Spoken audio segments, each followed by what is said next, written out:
भाइयों और बहनों, एक साल में पूरा पवित्र बाइबल अध्ययन करने के लिए बाइबल एक साल में आप सबका स्वागत है। बाइबल अध्ययन का 39वां दिन। आज हम निर्गमन ग्रंथ अध्याय 35 और 36, लेवी ग्रंथ अध्याय 25 और स्तोत्र ग्रंथ अध्याय 81 पढ़ रहे हैं। यदि आप इस श्रवण मंच की सदस्यता लेते हैं तो आप बिना किसी रुकावट के इस वचन में भाग ले सकते हैं। हम निश्चित रूप से आपके लिए प्रार्थना करते रहेंगे।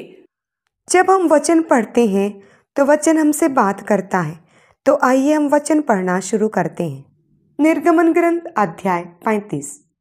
मूसा ने इस्राएलियों के सारे समुदाय को एकत्रित कर उनसे कहा, प्रभु के आदेश इस प्रकार हैं, उनका पालन करो।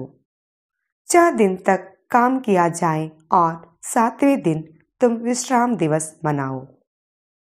वह प्रभु का पवित्र दिन होगा। जो उस दिन काम करेगा उसे प्राण दंड दिया जाएगा। विश्राम दिवस पर अपने घरों में आग नहीं सुलगाओगे। मूसा ने इस्राएलियों के सारे समुदाय से कहा, प्रभु ने यह आदेश दिया है, अपनी संपत्ति से प्रभु को चंदा दो। जो चाहता है वह प्रभु को अपना चंदा अर्पित करे।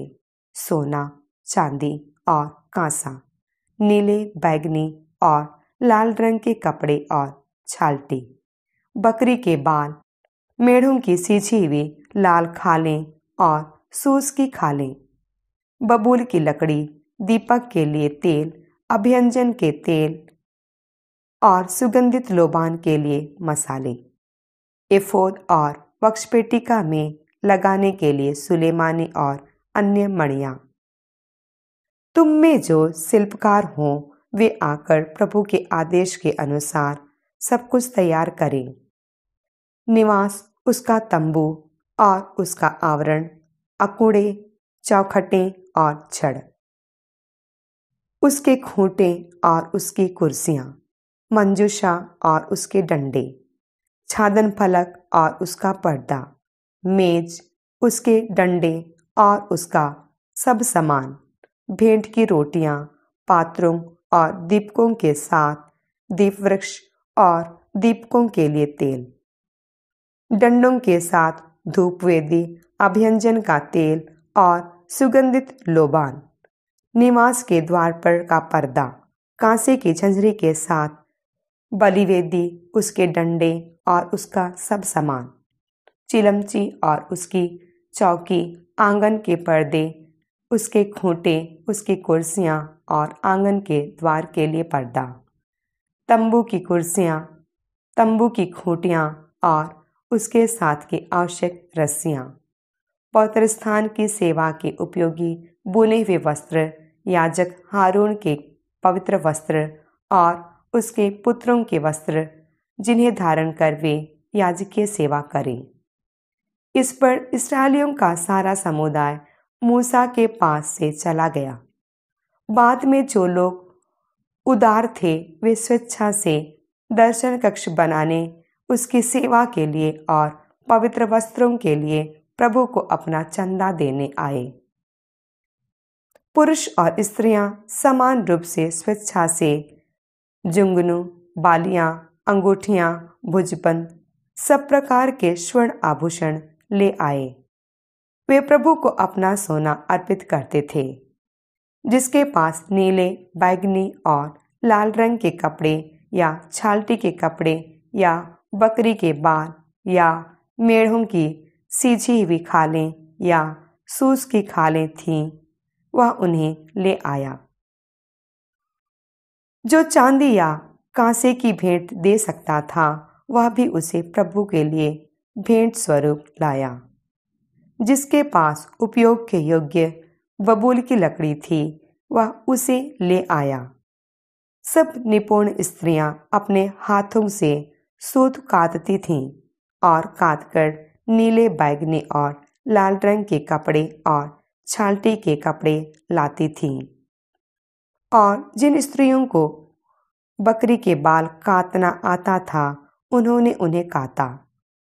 नेता एफोद और वक्षपेटिका में लगाने के लिए सुलेमानी और अन्य मणियाँ ले आए। वे दीपक, अभियंजन का तेल और सुगंधित लोबान के लिए मसाले और तेल ले आए। प्रभु ने जो कार्य संपन्न करने का आदेश उन्हें मूसा द्वारा दिया था, उसके लिए सभी इस्राएली स्त्री पुरुष स्वेच्छा से चंदा ले आए। इस पर मूसा ने इस्राएलियों से कहा, देखो, प्रभु ने यूदावंशी ऊरी के पुत्र और हूर के पौत्र बसलिएल को चुना है और उसे असाधारण प्रतिभा, प्रवीणता, ज्ञान और बहुविध कौशल प्रदान किया है। वह कलात्मक नमूने तैयार कर उन्हें सोने, चांदी और कांसे पर बना सकता है। वह मणियाँ काट कर उन्हें जड़ सकता है और लकड़ी पर खुदाई कर सकता है। वह हर प्रकार के शिल्प में प्रवीण है। उसने उसे और दानवंशी अहीसामाक के पुत्र ओहोलीआब को दूसरों को सिखाने की योग्यता भी दी है। उसने उन सबों को हर प्रकार का कौशल प्रदान किया। उन्हें मणियाँ काटना, काढ़ना, नीले, बैगनी और लाल रंग के कपड़े बनाना और छालटी बुनना आता है। वे स्वयं नमूने बनाकर हर प्रकार की शिल्पकारी करते हैं। निर्गमन ग्रंथ अध्याय 36। प्रभु ने बसलिएल, ओहोलीआब और सब शिल्पकारों को कौशल और ज्ञान प्रदान किया है, जिससे वे पवित्र स्थान का निर्माण कर सकते हैं। उन्हें प्रभु के आदेश के अनुसार सब कुछ बनाना है। तब मूसा ने बसलिएल, ओहोलीआब और उन सब शिल्पकारों को बुलाया जिन्हें प्रभु ने कौशल प्रदान किया था और जो आने और काम करने के लिए तैयार थे। मूसा ने उन्हें वह सब सौंपा जो इस्राएली पवित्र स्थान के निर्माण के लिए लाए थे। प्रतिदिन सवेरे लोग स्वेच्छा से चंदा देने आते थे। यह देखकर पवित्र स्थान के निर्माण में लगे सब शिल्पकार काम छोड़कर मूसा के पास आकर बोले, जो काम प्रभु ने संपन्न करने का आदेश दिया, उसके लिए लोग जरूरत से ज्यादा सामान ला रहे हैं। यह सुनकर मूसा ने शिविर भर में यह घोषणा करने का आदेश दिया, कोई पुरुष या स्त्री पवित्र स्थान के लिए अब कोई चंदा न लाए। इसलिए लोग और सामान नहीं लाए, क्योंकि काम पूरा करने के लिए वे जरूरत से ज्यादा सामान ले आए थे। सबसे निपुण शिल्पकारों ने बटी हुई छालटी और नीले, बैगनी और लाल रंग के कपड़ों से निवास के 10 पर्दे बनाए, जिन पर केरूबों के चित्र कढ़े थे। हर पर्दे की लंबाई 28 हाथ और चौड़ाई 4 हाथ थी। हर पर्दा एक ही नाप का था। उन्होंने 5 पर्दों को एक दूसरे से जोड़ा और इसी प्रकार दूसरे 5 को भी। उन्होंने सामने वाले पर्दों के किनारे पर नीले रंग के फंदे बनाए। एक पर्दे में 50 फंदे और दूसरे में भी 50 फंदे। ये फंदे एक दूसरे के आमने सामने थे। तब उन्होंने सोने के 50 अंकुड़े बनाए और उन अंकुड़ों से दोनों पर्दों को मिलाया, जिससे निवास स्थान एक इकाई बन गया। निवास को ढकने के लिए उन्होंने बकरी के बालों के 11 पर्दे बनाए। हर पर्दे की लंबाई 30 हाथ और चौड़ाई 4 हाथ थी। 11 पर्दे एक ही नाप के थे। उन्होंने उन पर्दों में 5 को जोड़कर एक पर्दा बनाया और शेष 6 पर्दों को भी जोड़कर एक दूसरा पर्दा बनाया। उन्होंने दोनों सामने वाले पर्दों के किनारे पर 50 पर्दे लगाए। फिर उन्होंने कांसे के 50 अकुड़े बनाए और उन्हें इस प्रकार जोड़ा कि तंबू एक इकाई बन गया। उन्होंने तंबू के लिए मेढ़े के सीधे चमड़े का एक आवरण बनाया और फिर उसके ऊपर सूस के चमड़े का एक आवरण। निवास के लिए उन्होंने बबूल की लकड़ी की चौखटें बनाकर उन्हें खड़ा किया। हर एक चौखट की लंबाई 10 हाथ और चौड़ाई 1.5 हाथ थी। उन्हें जोड़ने के लिए प्रत्येक चौखट में 2 चूलें थीं। निवास की सब चौखटें इसी तरह बनाई गईं। निवास के दक्षिण किनारे के लिए उन्होंने 20 चौखटें बनाईं और उनके नीचे चांदी की 40 कुर्सियां, अर्थात एक एक चौखट के नीचे उसकी दोनों चूलों के लिए 2 कुर्सियां। निवास की दूसरी ओर अर्थात उत्तरी किनारे के लिए भी उन्होंने 20 चौखटें बनाईं। साथ साथ 40 चांदी की कुर्सियां, प्रत्येक चौखट के नीचे 2 कुर्सियां। निवास के पीछे अर्थात पश्चिमी ओर के लिए उन्होंने 6 चौखटें बनाईं। उन्होंने निवास के पीछे के भाग के लिए 2 चौखटें बनाईं। वे दोहरी थीं, नीचे की ओर कुछ अलग और ऊपर एक कड़े पर जुड़ी थीं। दोनों कोनों पर ऐसा ही किया गया। इस तरह 8 चौखटें थीं, जिनके नीचे चांदी की 16 कुर्सियां थीं। प्रत्येक चौखट के नीचे 2 कुर्सियां। उन्होंने बबूल की लकड़ी के छड़ भी बनाए। निवास की एक ओर की चौखटों के लिए 5 छड़ और निवास की दूसरी ओर की चौखटों के लिए 5 छड़। निवास के पिछले भाग अर्थात पश्चिमी किनारे के लिए 5 छड़। बीच वाला छड़ चौखटों के बीचों बीच एक सिरे से दूसरे सिरे तक पहुंचता था। उन्होंने चौखटों को सोने से मढ़ा। छड़ों के घरों के लिए उन्होंने सोने के कड़े बनाए और छड़ों को भी सोने से मढ़ा। उन्होंने नीले, बैंगनी और लाल रंग के कपड़ों से और बटी हुई छालटी से एक अंतरपट बनाया, जिसमें एक कुशल शिल्पकार ने केरूबों से चित्र काढ़े। उन्होंने उसे सोने से मढ़े बबूल की लकड़ी के 4 खूंटों में लटकाया।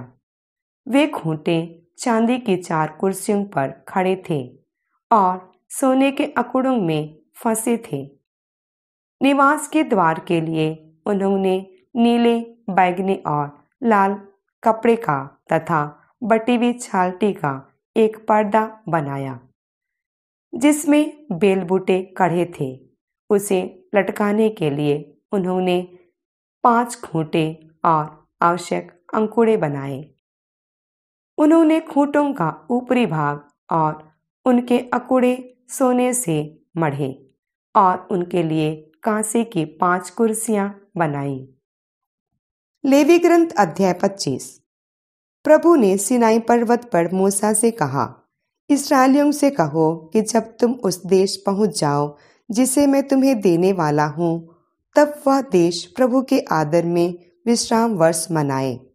तुम 6 वर्ष तक अपने खेत जोतकर और 6 वर्ष तक अपनी दाखबारियां छांट छांट कर देश की फसल बटोरो, परंतु 7वां वर्ष देश भर के लिए महाविश्राम वर्ष होगा, प्रभु के आदर में एक विश्राम वर्ष। इस वर्ष अपने खेत नहीं जोतो और अपनी दाख लताएं नहीं छांटो। कटे हुए खेत में जो कुछ अपने आप उग जाए उसे नहीं काटो और अनछटी दाखलताओं के अंगूर नहीं तोड़ो। देश भर के लिए यह वर्ष विश्राम वर्ष होगा। जो विश्राम वर्ष में अपने आप उगेगा वही तुम्हारे दासों, तुम्हारी दासियों, तुम्हारे मजदूरों और तुम्हारे बीच रहने वाले प्रवासियों के भोजन के लिए पर्याप्त होगा। तुम्हारे पशु और तुम्हारे देश के बनाए जानवर वही खाएंगे जो भूमि में अपने आप उगता है।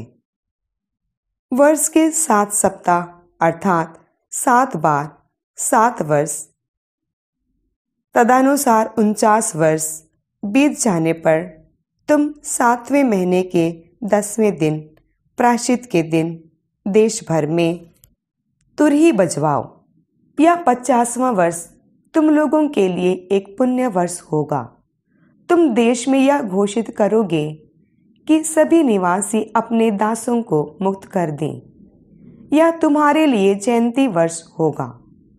प्रत्येक अपनी पैतृक संपत्ति फिर प्राप्त करेगा और प्रत्येक अपने कुटुंब में लौटेगा।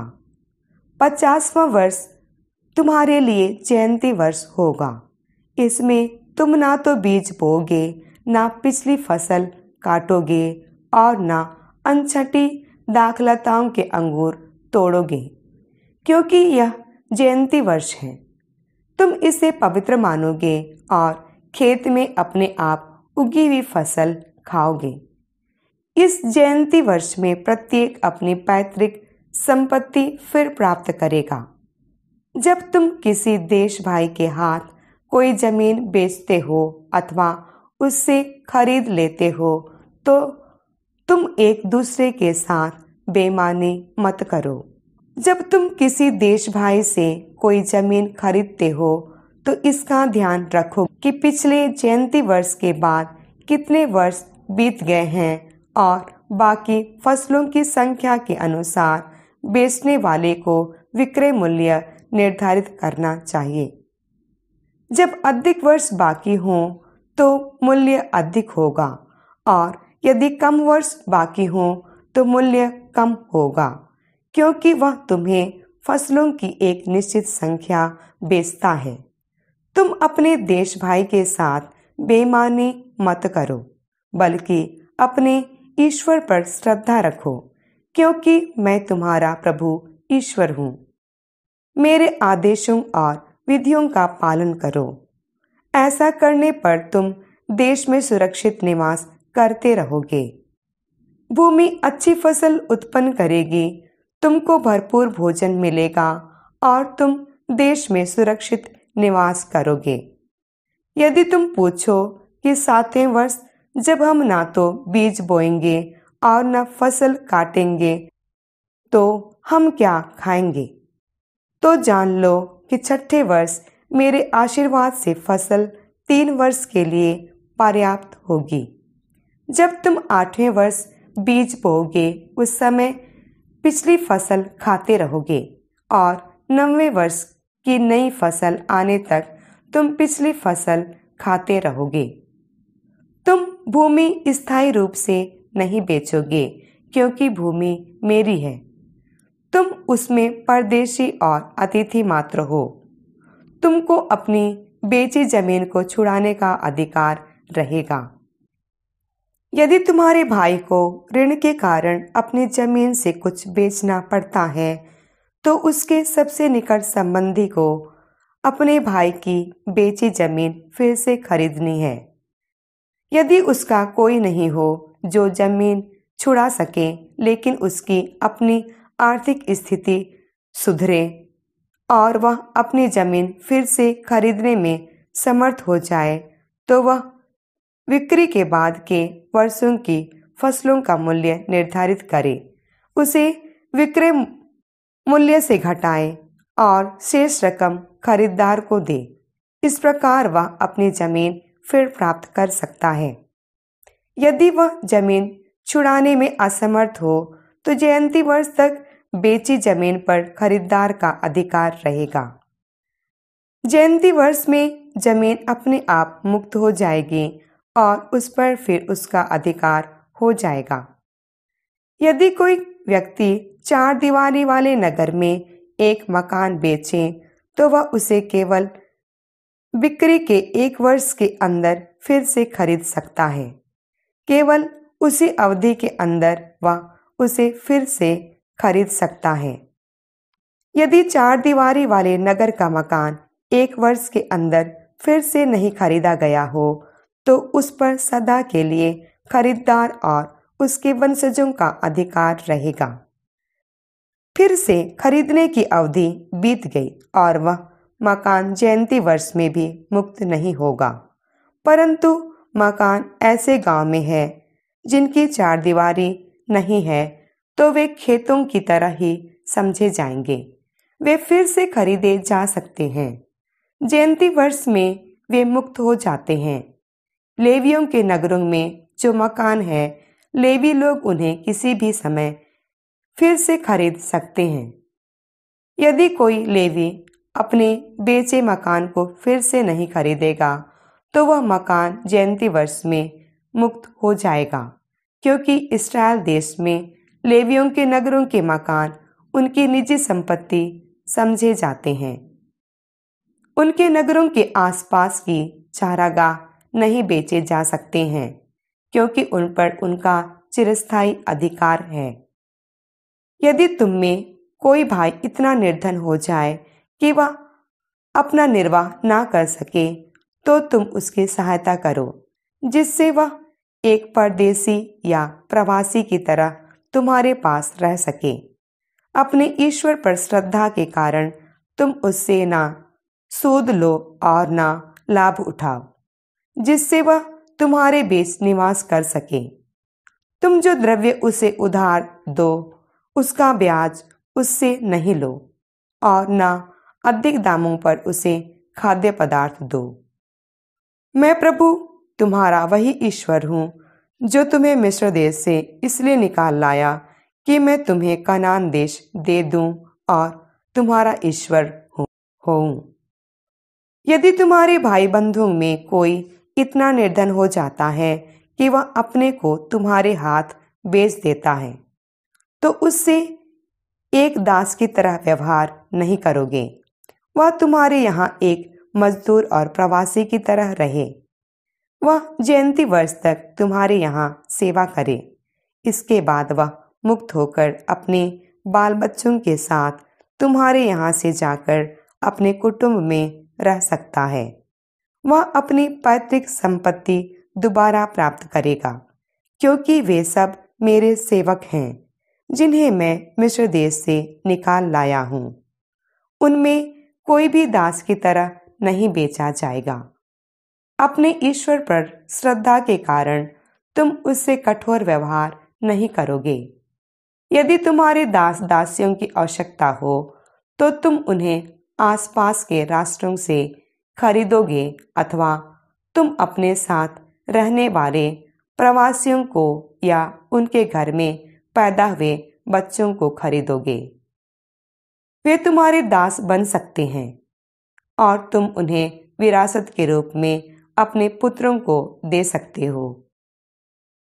तुम उन्हें आजीवन दास बना सकते हो, किंतु तुम अपने इस्राएली भाई बंधुओं के साथ कठोर व्यवहार नहीं करोगे। यदि तुम्हारे साथ रहने वाला कोई परदेसी या प्रवासी धनी हो जाए और तुम्हारा कोई देश भाई उसका ऋणी हो जाए, तथा वह अपने आप को दास के रूप में उस परदेसी या प्रवासी अथवा किसी भी अन्य जाति के व्यक्ति को बेच डाले, तो अपने बिकने के बाद भी वह छुड़ाया जा सकता है। उसके भाई बंधुओं में कोई भी उसे छुड़ा सकता है। उसका चाचा या चचेरा भाई या उसका कोई संबंधी जो उसे छुड़ा सकता है। यदि वह स्वयं धनी बने तो वह अपने आप को छुड़ा सकता है। वह अपने खरीदार के साथ उस वर्ष से लेकर जिसमें उसने अपने को बेचा, जयंती वर्ष तक वर्षों की संख्या का हिसाब लगा ले। उसने जिस रकम पर अपने आप को बेचा, उसे वर्षों की इस संख्या द्वारा विभाजित किया जाए। विभाजन फल को उसकी सालाना मजदूरी समझा जाए। जयंती वर्ष के आने में यदि अधिक वर्ष बाकी रह गए हों, तो उसे अपनी मुक्ति के लिए अपने विक्रय मूल्य का अधिक अंश लौटाना होगा। यदि जयंती वर्ष आने में थोड़े ही वर्ष बाकी हों, तो वह अपनी वार्षिक मजदूरी के आधार पर अपनी मुक्ति का मूल्य निर्धारित करे। सालाना मजदूरी पर रखे नौकर की तरह वह अपने मालिक के यहाँ रहे, और तुम ध्यान रखोगे कि उसका मालिक उसके साथ कठोर व्यवहार नहीं करे। यदि वह इस प्रकार छुड़ाया नहीं जाता, तो वह जयंती वर्ष में अपने आप मुक्त हो जाएगा और उसके साथ उसके बाल बच्चे भी। कारण यह है कि इस्राएली के पुत्र मेरे ही सेवक हैं। मैं उन्हें मिस्र देश से निकाल लाया हूं। मैं प्रभु तुम्हारा ईश्वर हूं। स्तोत्र ग्रंथ अध्याय 81। हमारे शक्तिशाली ईश्वर के लिए आनंद का गीत गाओ। याकूब के ईश्वर का जयकार करो। गीत गाओ, डफली बजाओ, सुरीली वीणा और तानपुरा सुनाओ। पूर्णिमा के दिन, हमारे उत्सव के दिन, नए मास की तुरही बजाओ। यही इस्राएल का विधान है, याकूब के ईश्वर का आदेश है। जब वह मिस्र के विरुद्ध उठ खड़ा हुआ तो उसने यूसुफ के लिए यह नियम बनाया।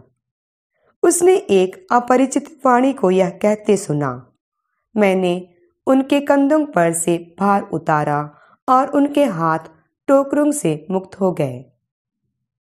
तुमने संकट में मेरी दुहाई दी और मैंने तुमको छुड़ाया। मैंने अदृश्य रहकर तुमको मेघ के गर्जन में से उत्तर दिया। मैंने मरीबा के जलाशय के पास तुम्हारी परीक्षा ली। मेरी प्रजा, मेरी चेतावनी पर ध्यान दो। इस्राएल, मेरी बात सुनो। तुम्हारे बीच कोई पराया देवता नहीं रहेगा। तुम किसी अन्य देवता की आराधना नहीं करोगे। मैं ही तुम्हारा प्रभु ईश्वर हूँ। मैं तुम्हें मिस्र देश से निकाल लाया। अपना मुंह पूरा पूरा खोलो और मैं उसे भर दूंगा। मेरी प्रजा ने मेरी वाणी पर ध्यान नहीं दिया। इस्राएल ने मेरी एक भी नहीं मानी। इसलिए मैंने उस हठधर्मी प्रजा का परित्याग किया और वह मनमाना आचरण करने लगी। ओह, यदि मेरी प्रजा मेरी बात सुनती, यदि इस्राएल मेरे पथ पर चलता, तो मैं तुरंत ही उनके शत्रुओं को नीचा दिखाता और उनके अत्याचारियों पर अपना हाथ उठाता। तब ईश्वर के बैरी मेरी प्रजा की चाटुकारी करते और उनकी यह स्थिति सदा के लिए बनी रहती। जब मैं इस्राएल को उत्तम गेहूं खिलाता और उसे चट्टान के मधु से तृप्त करता। प्रियजनों, आइए हम परमेश्वर को धन्यवाद दें कि प्रभु परमेश्वर ने महान आशीषों के साथ हमें 39वें दिन में प्रवेश करने में मदद की है। मेरे हृदय में बड़ी प्रसन्नता है। मैं मसीह में विश्वास करती हूँ कि जब आप वचन पढ़ते हैं और वचन पर मनन करते हैं और आगे बढ़ते हैं, तो आपका हृदय भी प्रभु के वचन के आनंद का अनुभव करता है। आज 49वां दिन है। ऐसे लोग जो बछड़े की पूजा करते थे, ऐसे लोग जो ईश्वर के अपने नहीं थे, ऐसे लोग जिन्होंने अपने दिलों को मिस्र के बुतपरस्त देवताओं की ओर मोड़ लिया था, उन लोगों के दिलों से ईमानदार पश्चाताप का संकेत होकर जब परमेश्वर ने उनसे तंबू का निर्माण करने के लिए कहा, तो तंबू के निर्माण में उनका उदार योगदान और तंबू के निर्माण के लिए उनकी इच्छा और उसके बाद उनके परिश्रम, वे लोग इसी तंबू में सच्चे परमेश्वर यहोवा की आराधना करने जा रहे हैं। हमने तंबू के निर्माण के लिए आवश्यक सामग्रियों के बारे में पढ़ा। इतने खुले दिल से उन्होंने ईश्वर की पूजा करने के लिए एक तंबू के निर्माण के लिए उदारता पूर्वक संचित किया। जिंदगी हमेशा ऐसी ही होती है। जीवन हमारे सामने अतीत में एक समय में हुई गलतियों और अविवेक का प्रायश्चित करने और सुधार करने के हजारों अवसर फैलाता है। प्रेम के शब्द और प्रेम के कार्य जो हम अपनी आंखों के सामने खड़े किसी व्यक्ति को प्रदर्शित करते, वे वास्तव में हमारी तपस्या, प्रायश्चित और मोचन है। हमें अपने जीवन का कर्ज प्यार करके और जीकर चुकाना है। जब दुनिया हमें बेकार समझती है, तब भी ईश्वर ने हमें कितना अनमोल बनाया है। हम मुक्ति के उस जीवन की कीमत को पहचानते हैं जिसने हमारे लिए उपहार के रूप में मसीह के रक्त से हमें छुटकारा दिलाया। इस दिन को एक बार फिर याद करते हुए, हे प्रभु, हम भरे मन से आपके पास आते हैं। जब तक यह आवाज कल फिर आप तक ना पहुंचे, तब तक मत भूलिए, हम आपके लिए प्रार्थना करते रहेंगे। प्यार करें और प्रार्थना करें और कम से कम एक व्यक्ति को हमारे ईश्वर के बारे में बताने का प्रयास करें। आपका दिन शुभ हो। प्रभु यीशु आप सबको आशीष प्रदान करे। आमीन।